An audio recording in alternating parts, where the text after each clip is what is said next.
Há algum tempo atrás, a Elsa fez um vídeo bem interessante com um glossário de 10 termos que a gente usa bastante no mundo dos vinhos. O vídeo tá até aqui em cima, inclusive, dá uma olhadinha depois desse. Hoje eu vou abordar mais outros 10 termos. A gente sabe que o mundo dos vinhos é gigantesco, a gente tem mais de 1 milhão de termos aí pra poder aprender. Hoje a gente vai abordar, inclusive, alguns termos mais científicos, alguns termos que a gente já ouviu falar, mas não sabe o significado, algumas palavras em francês também. Então fica aqui comigo pra poder descobrir o significado delas.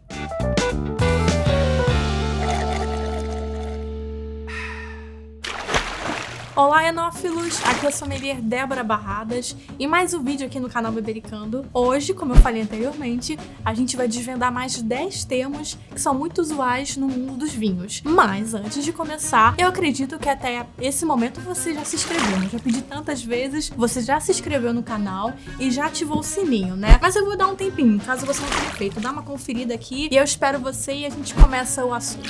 Acho que agora você já se inscreveu, né? A gente pode começar então com o nosso assunto. Para a gente começar a abordar os termos, eu dividi em alguns grupos. Então, o primeiro grupo que a gente vai abordar são 3 termos que a gente usa bastante em degustação de vinho. Então, você que eu tenho certeza que é um grande frequentador de confrarias, de degustações, gosta de conversar de vinhos com seus amigos, tenho certeza que você já ouviu falar de algum termo desses e talvez não sabe o significado, ficou com vergonha de perguntar? Mas hoje eu vou desvendar isso para você, fica tranquilo. Então, o primeiro termo que a gente usa muito em degustação de vinho complexo.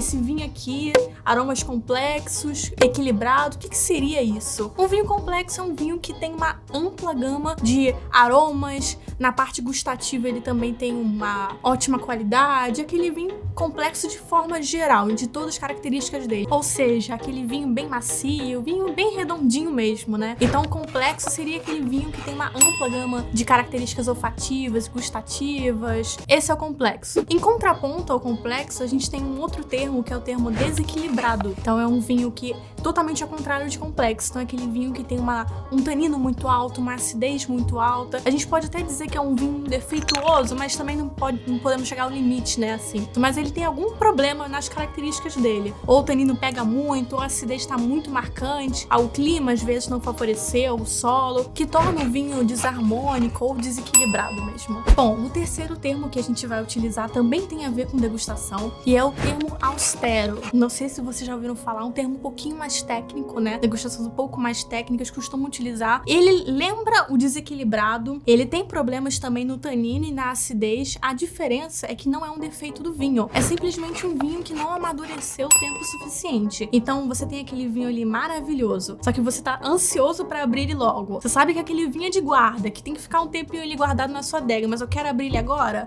Mas o tanino tá puxando muito, a acidez tá muito pesada também. Deixa ele guardado pra ele não ficar austero. O segundo grupo que eu separei são 2 termos que a gente usa para uvas e um termo muito utilizado, muito famoso, que você já ouviu falar com certeza, na parte da produção do vinho, né? Então, o primeiro termo que eu vou falar é cepa, que basicamente é sinônimo de casta, de variedade de uva. Com certeza vocês já ouviram falar, né, sobre casta, eu falo direto aqui nos vídeos. Cepa é basicamente o mesmo significado, sinônimo, variedade de uva. O segundo termo desse grupo é um termo que você com certeza já ouviu falar. Com certeza alguém que é próximo de você que gosta muito de vinho, que gosta de usar aqueles termos mais técnicos. É uma palavra francesa, mas muito famosa, que diz respeito a toda a parte da produção do vinho, né? Então, todas as características ambientais, como o clima, a parte química, a parte do solo, tudo que influencia na qualidade do vinho é chamado de terroir. Agora, quando algum amigo seu falar, você já sabe o que significa, né? Lembra que eu falei no início do vídeo que eu ia falar alguns termos científicos aqui? Fica tranquilo que não é nada muito difícil, assim, até tem uma palavra que é derivada do latim, mas a gente não precisa focar nisso agora, né? O primeiro termo desse grupo é antocianina, que basicamente é um composto químico que é encontrado na casca da uva tinta e traz pro vinho aquele pigmento, a cor, aquela cor que a gente conhece clássica de vinho tinto. Basicamente é isso, né? Tem alguns termos que são bem diretos, então vamos já pro próximo termo, que é o açúcar residual. Então, o açúcar residual é aquele açúcar refinado que a gente compra no mercado?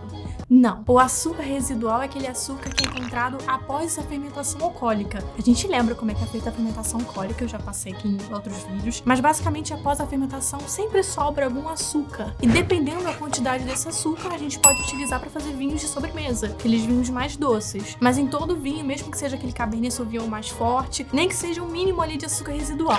O próximo termo que a gente vai falar é um termo que a gente encontra bastante na nossa taça de vinho. Aproxima aqui, você tem que olhar bem próximo aqui da taça. Tá vendo isso aqui?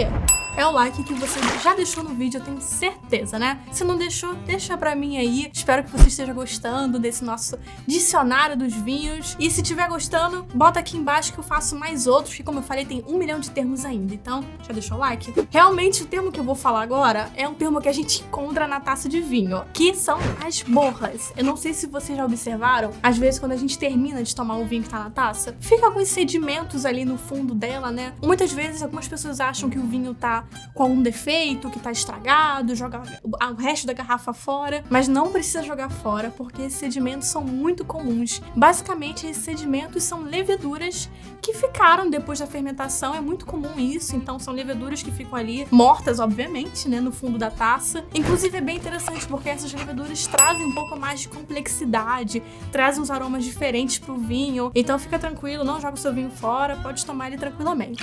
Estamos terminando o nosso dicionário de vinhos com o nosso último grupo, que são o grupo dos espumantes, dos champanhes, das bebidas gaseificadas. Então, o primeiro termo desse grupo são os frisantes. Às vezes a gente fica muito confuso, tem café, tem prosecco, tem frisante, tem muitos estilos de bebidas gaseificadas, né? Basicamente, o frisante é uma bebida gaseificada, só que diferente do espumante, ele contém bem menos gás carbônico. Aquele gás bem levinho, uma bebida muito mais leve de tomar, não tem aquela acidez tão grande quanto tem no espumante e no champanhe. O último, na realidade são dois, mas vocês vão me desculpar, né? Mesma coisa, basicamente tudo igual, que é um termo francês para você que gosta muito de tomar aquele champanhe, você que é uma pessoa mais refinada, é um termo que a gente encontra bastante na região do Champagne, na França. Termo Blanc de Blanc e Blanc de Noir. E qual é a diferença de cada um, né? Basicamente, um é feito com uvas brancas, um é feito com uvas tintas. Então, é um champanhe, né? Um espumante, que é feito unicamente, por exemplo, um espumante feito só com chardonnay. Inclusive, uma curiosidade interessante, aqui na região do Champagne, existem algumas uvas que são permitidas, as únicas uvas permitidas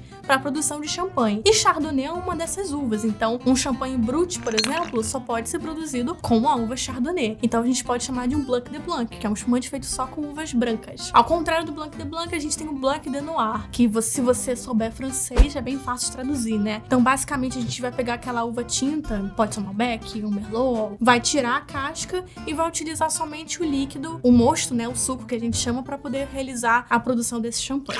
Ufa, terminamos finalmente, a gente descobriu mais 10 termos. Como eu falei anteriormente, existem inúmeras palavras no mundo dos vinhos, então essa é só a segunda parte desse vídeo, a gente pode fazer muitas partes, dá para umas 100 partes esse vídeo também, se a produção permitir. E o bom é que agora, vocês assistindo os próximos vídeos, eu vou acabar comentando e vocês vão estar mais ligados, né, mais safos agora, não vão ficar mais tão perdidos e já vão sacar o que eu tô querendo dizer com cada coisa, né?